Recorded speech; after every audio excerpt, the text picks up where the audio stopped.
जय श्रीराम।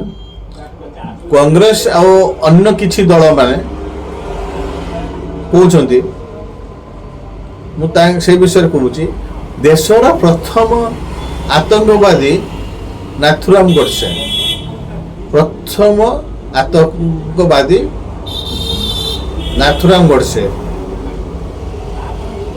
अच्छा से जड़े व्यक्ति को मारिले से आतंकवादी हेले।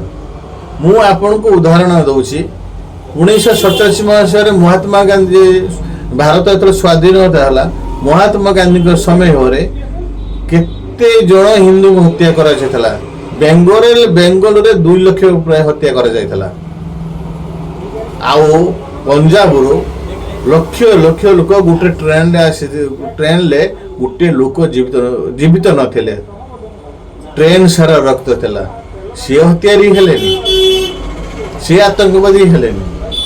नेहरू को समय 2-3 लाख लोक मरीचंती से स्वाधीनता समय नेहरू को टाइम रे सी आतंकवादी हेलानी।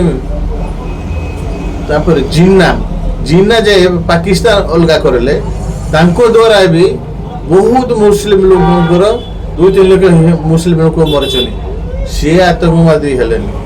राजीव गांधी 17,000 लोक मारिचनी 17,000 कोठी मारिचनी आपण चिंता करतु सी आतंकवादी हेलेनी। मुगल औरंगजेब 46 लाख हिंदू लोक हत्या करते निर्दोष 46 लोक को हत्या कर निर्दोष सी आतंकवादी नथिला। नाथुराम गोडसे जन को मारिदेले कहीं 55 लाख तुम्हें पठाण मान को दियो पाकिस्तान को दियो नले मु राति पाले अनशन करमी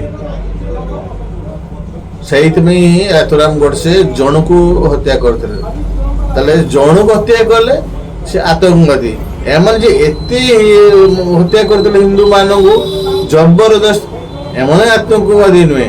यही कांग्रेस रो चाल सब यही कांग्रेस रो दुगला नीति आपण माने जानतु न गले ये कांग्रेस को चिन्हतु आतंकवादी सृष्टिकारी किए ये आतंकवादी सृष्टिकारी।